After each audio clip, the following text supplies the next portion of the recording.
मेहरबानी चैनल पर आपका हार्दिक अभिनंदन है। आप सभी को सादर जय जिनेंद्र। एआई ने पूरी दुनिया में क्रांति ला दी है। इसी विषय पर आधारित एआई परिवर्तन स्टेट प्रेस क्लब द्वारा 3 दिवसीय आयोजन किया गया, विचार मंथन किया गया।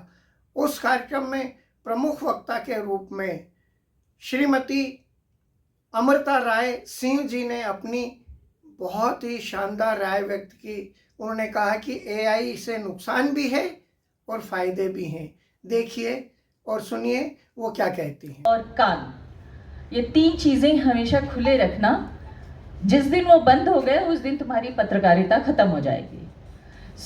वो एक ऐसा बीज मंत्र था जो मेरे दिमाग में बैठा हुआ है, वो नहीं निकल पाता। चाहे भले ही अब मैं पत्रकारिता नहीं करती हूँ उस तरह से, लेकिन आँख नाक कान खोल के रखती हूँ। पत्रकार अगर बनना है, जो नई पीढ़ी आ रही है, नई पीढ़ी के साथ मुझे जो सबसे बड़ी समस्या दिखती है कि जो उनको सीख देने वाले लोग थे, जो हमें सीख देने वाले लोग थे, वैसे सीख देने वाले लोग शायद अब उस तरह से नहीं हैं। और एक आज के दौर में एक समझौतावादी, एक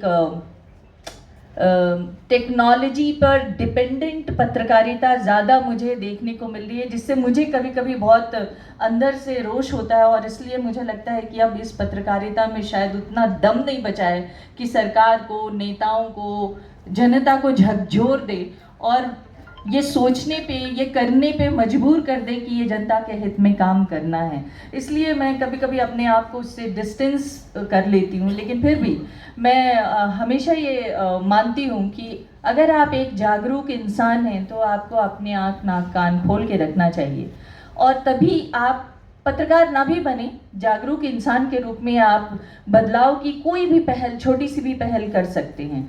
अब यहाँ पे जो बात हो रही है कि पत्रकारिता को टेक्नोलॉजी के साथ, आज के जो आर्टिफिशियल इंटेलिजेंस के साथ कैसे आगे बढ़ाया जाए।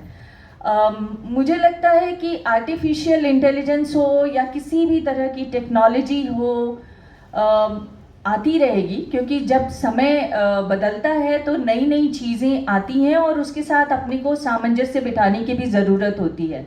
हम जिस दौर में पत्रकारिता में आए उस समय इलेक्ट्रॉनिक मीडिया आगे आ रहा था, उस समय इलेक्ट्रॉनिक मीडिया का उदय हो रहा था।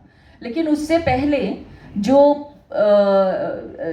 प्रिंट मीडिया था, जो पत्रकारिता का मुख्य स्तंभ था, वो इलेक्ट्रॉनिक मीडिया को बहुत ही सशंकित नज़र से देखता था। और सभी ये मानते थे कि जिसने प्रिंट मीडिया में काम नहीं किया या जिसको प्रिंट की समझ नहीं है, जिसको लिखने और सोचने की समझ नहीं है, शायद वो लोग हल्के फुल्के अंदाज में इलेक्ट्रॉनिक मीडिया में आ रहे हैं। लेकिन उस दौर में हम लोगों ने मेहनत करके ये साबित किया कि नहीं, उस जिसको लिखने, पढ़ने और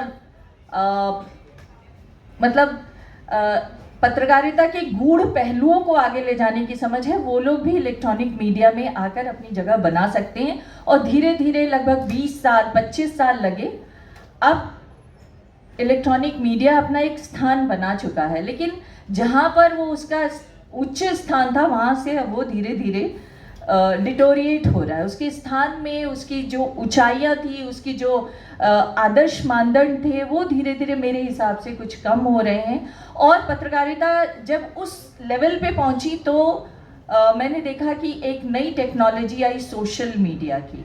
जब हम 2009-10 में पत्रकारिता कर रहे थे, उस वक्त एक नया ट्रेंड आया था। उस वक्त एनडीटीवी और बहुत सारे ऐसे बड़े चैनल्स थे, वो सिटीजन जर्नलिज्म को प्रमोट कर रहे थे। और वो ये कहते थे कि भाई हर नागरिक एक पत्रकार है, और वो अगर अपनी तरफ से खबर देना चाहे या अपनी तरफ से मोबाइल पे शूट करके देना चाहे तो हम उसका स्वागत करेंगे। कई चैनलों ने इस तरह के मुहिम शुरू किए थे। अगर आज के दौर में देखा जाए तो वो सिटीजन जर्नलिज्म सोशल मीडिया का रूप ले चुका है। अब सोशल मीडिया में, फेसबुक में, ट्विटर में या सोशल मीडिया के डिफरेंट प्लेटफॉर्म में हर कोई एक पत्रकार है। लेकिन पत्रकारिता की जो जिम्मेदारियां हैं वहाँ पे उसकी खासी कमी देखने को मिलती है। इंडिविजुअल आदमी अपनी सूचनाएं तो शेयर कर सकता है, मगर सूचनाओं के साथ साथ वो जो भावनाएं अपनी शेयर कर रहा है वो उसके प्रति ज़्यादा जिम्मेदार नहीं दिखता। तो जो टेक्नोलॉजी आई, उस टेक्नोलॉजी ने आपको माध्यम तो दिया, मगर जिम्मेदारी और जो एक पत्रकारिता का पैमाना था उसके आधार पर काम करने का आपको एक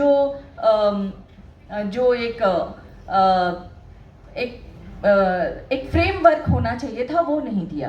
तो इसलिए मुझे लगता है कि टेक्नोलॉजी का इस्तेमाल हमें करना चाहिए, हर टेक्नोलॉजी के साथ अपने आप को सामंजस्य बिठा के आगे बढ़ना चाहिए, लेकिन टेक्नोलॉजी के साथ साथ अपनी जो पैमाने हैं, अपनी जो मानदंड है, अपनी जो जिम्मेदारियां हैं, उसको छोड़ना नहीं चाहिए। क्योंकि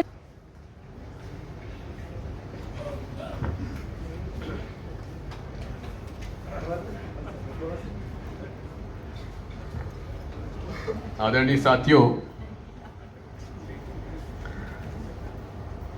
मैं आभारी हूँ प्रवीण खारीवाल जी का, जिन्होंने मुझे यहाँ आर्टिफिशियल इंटेलिजेंस वर्ष 2047 के विषय पर बोलने का अवसर दिया। लेकिन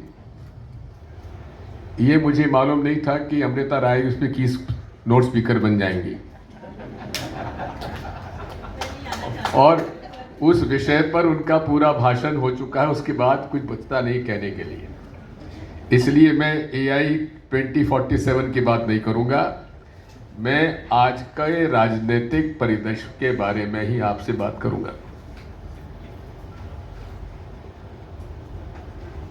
आदरणीय गौतम लहरी जी, दादा हमारे सेंट्रल हॉल के पार्लियामेंट कोर्ट, अब नया पार्लियामेंट हॉल तो ऐसा है जिसमें सेंट्रल हॉल ही नहीं है। वो सेंट्रल हॉल वो हुआ करता था जहां लोकसभा और राज्यसभा के सदस्य और भूतपूर्व सदस्य आकर बैठकर चर्चा करते थे और जो वरिष्ठतम पत्रकार दिल्ली के थे उस समय रहे, वो सब बैठकर वहाँ चाय पानी और नाश्ता भोजन करते थे और क्या देश में हालात हैं, जो अंदरूनी खबर थी वो वहाँ मिल जाती थी। लेकिन जो हाल इन पिछले 11 वर्षों में पत्रकारों और पत्रकारिता का हुआ, वही हाल आज नए लोकसभा सदन में है। राज्यसभा के सदस्य और लोकसभा के सदस्य एक जगह बैठ ही नहीं सकते, और बैठ भी जाए तो पत्रकारों के साथ तो केवल पुरानी बिल्डिंग और नई बिल्डिंग के बीच में जो खाली जगह है वहीं बैठकर बात हो सकती है धूप के अंदर। तो आप समझ सकते हैं कि किस मानसिकता के साथ आज देश चलाया जा रहा है, किस मानसिकता के साथ पत्रकारिता के साथ व्यवहार किया जा रहा है और किस मानसिकता के साथ विपक्ष के लोगों के साथ व्यवहार किया जा रहा है। उसमें बात मुझे ज़्यादा कुछ कहने की आवश्यकता नहीं है। लेकिन दादा हमारे सबसे वरिष्ठ पत्रकारों में से हैं आज देश में, जहां लगभग 50 साल से ज़्यादा उनकी पत्रकारिता का जीवन रहा है।